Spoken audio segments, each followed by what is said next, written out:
A finales del siglo IX, Inglaterra estaba sufriendo la ira de los hombres del norte, oleadas y oleadas de guerreros con sed de guerra y con la intención de arrebatarle sus tierras a los reinos cristianos. Ya habían tenido lugar varias contiendas entre ambos mundos, y la más importante hasta el momento, la batalla de Ashdown, fue un mensaje claro para esos invasores y saqueadores. Los ingleses no estaban dispuestos a rendirse, y lucharían ferozmente para defender sus tierras, su cultura y su religión. Hacia el año 871, el mapa de Britania era un auténtico caos. Los vikingos habían conseguido establecerse en la parte nororiental de la isla, mientras que en el centro y en el sur, los reinos sajones de Wessex y Mercia resistían. Con todo, Mercia, que estaba mucho más expuesta que Wessex, se encontraba en una situación muy frágil, pues las incursiones de vikingos a sus tierras estaban desangrando al reino inglés. Por su parte, Wessex, pese a haber conseguido vencer a los vikingos en Ashdown, prefirió asegurarse de que no volverían durante un tiempo, concediéndoles un pago sustancial. Pero normalmente cuando se paga un abusón para que te deje en paz, las posibilidades de que vuelvas son muy altas. El rey Alfredo sabía esto perfectamente, por lo que los preparativos para otro conflicto armado a gran escala no cesaron. Halfdan, que lideraba la parte de las fuerzas nórdicas que no fueron con Ivar a conquistar tierras pictas, se dirigió de vuelta a York, que hacía unos años que se había convertido en el fortín nórdico. Tanto es así que en este punto todo el mundo, inclusive los ingleses, habían aceptado el hecho de que Northumbria era ahora un territorio legítimo vikingo, por lo que Halfdan y su ejército comenzaron a cuidar las tierras que, legítimamente, valga la redundancia, ahora les pertenecían. Un poco más al sur, en el pequeño reino de Anglia Oriental, el contingente vikingo que había destronado al rey inglés y ocupado el territorio quedó bajo el mando de Guthrum, un señor de la guerra nórdico que hacía muy poco tiempo que había pisado tierras británicas. Este soberano nórdico se había encargado de renovar a su ejército, mandando a los hombres mayores al campo y armando a los jóvenes. De este modo, las fuerzas vikingas en Britania se habían recuperado del desgaste que conllevaron las campañas anteriores. Y con este enorme ejército listo para la guerra, todo apuntaba a que la próxima víctima de la ira nórdica sería el exhausto reino de Mercia. Y el agresor no solo sería Guthrum y sus fuerzas, sino también las de Halfdan. Como era de esperar, el reino de Mercia, que en aquel entonces estaba gobernado por Burgred, fue rápidamente conquistado y su soberano obligado a huir a Wessex, que se convirtió ahora en el único reino inglés con la capacidad militar para, tal vez, frenar la conquista total de Inglaterra a manos de los nórdicos. Con Mercia ahora bajo su poder, Halfdan y Guthrum colocaron a un rey títere al mando, Ceolwulf, y tras esto, Wessex pasó automáticamente a ser el objetivo principal de los nórdicos. De hecho, los ingleses pronto comenzaron a ser puestos a prueba por los nórdicos, pues decenas de incursiones, tanto por tierra como por mar, pusieron al reino de Wessex en un estado de guerra. En consecuencia, se aprobó la leva, y todos los hombres capaces de empuñar un arma fueron llamados a fila para defender el último reducto libre de Inglaterra. De este modo, las fuerzas de Alfredo se componían principalmente de hombres poco experimentados, mientras que los guerreros profesionales eran tan solo una pequeña parte del grueso total. En el caso de los nórdicos, si bien es cierto que su modo de guerra no suponía contar con soldados profesionales, las fuerzas vikingas solían estar formadas por hombres que habían hecho de la guerra su estilo de vida, guerreros recios y experimentados que no temían a la muerte.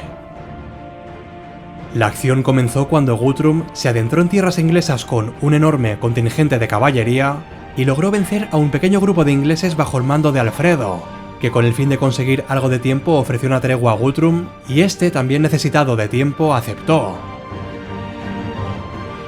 Pasado un tiempo, el líder vikingo se dirigió al oeste de Wessex, y mientras Alfredo tenía puesta la mirada en Guthrum, otro enorme ejército liderado por Uwe se dirigió a la costa noroeste de Wessex. En este punto la situación para los ingleses era crítica, Pero como si Dios se hubiera empeñado en dar ayuda divina al único reino cristiano que quedaba en Inglaterra, la flota de 20 barcos de V fue destruida por una violenta tormenta cerca de la costa.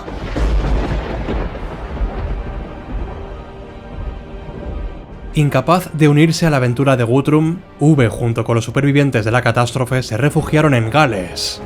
Y Guthrum, al enterarse de que todo el plan se había ido al traste, abandonó Wessex.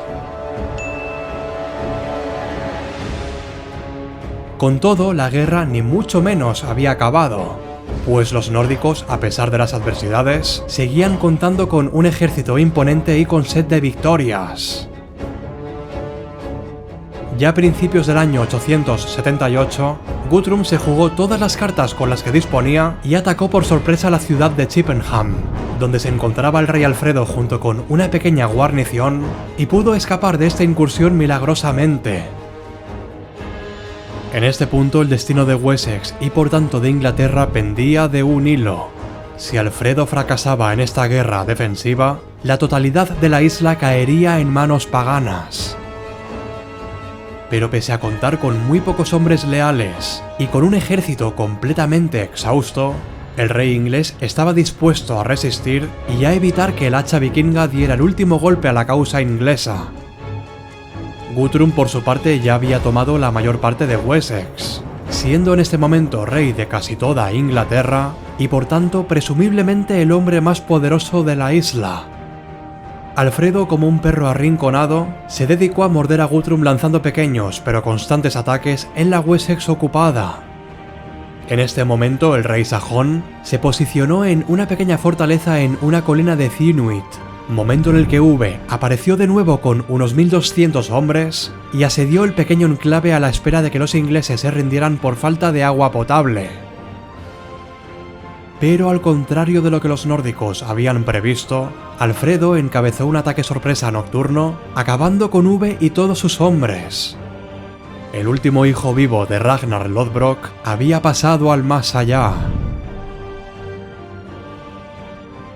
Evidentemente, en cuanto esta noticia llegó a oídos de Guthrum y sus hombres, la moral de la causa nórdica cayó por los suelos. Por el contrario, los ingleses comenzaron a ganar determinación y Alfredo lanzó una llamada a las armas a todos los hombres dispuestos a expulsar al pagano de su reino ocupado, logrando reunir un ejército considerable. Ahora las tornas se habían cambiado y era la oveja quien estaba intentando cazar al lobo. Finalmente, a principios de mayo del 878, ambas fuerzas se vieron por fin las caras en Etaldun o Eddington. La batalla que decidiría si Inglaterra se convertiría en danesa o permanecería una tierra sajona estaba a punto de comenzar. Una vez que ambas fuerzas estaban una frente a la otra, Guthrum esperó el ataque de Alfredo. Las crónicas señalan que efectivamente Alfredo dio la orden de avanzar a sus tropas y tuvo lugar una feroz lucha entre ambas fuerzas, chocando un enorme muro de escudos con el otro.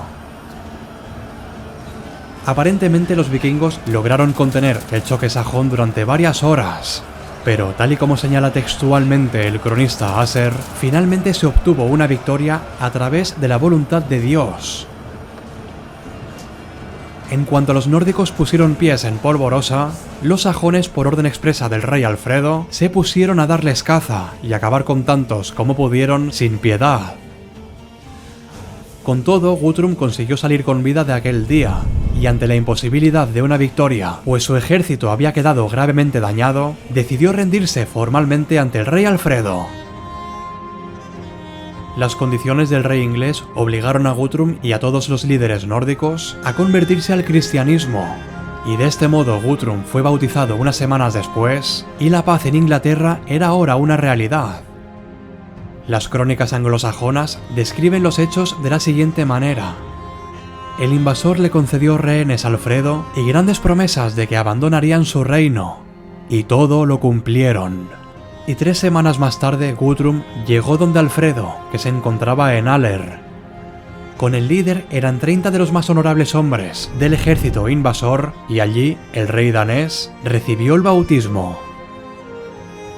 Además de lograr vencer a los nórdicos mediante las armas, Alfredo el Grande también consiguió conquistarles espiritualmente.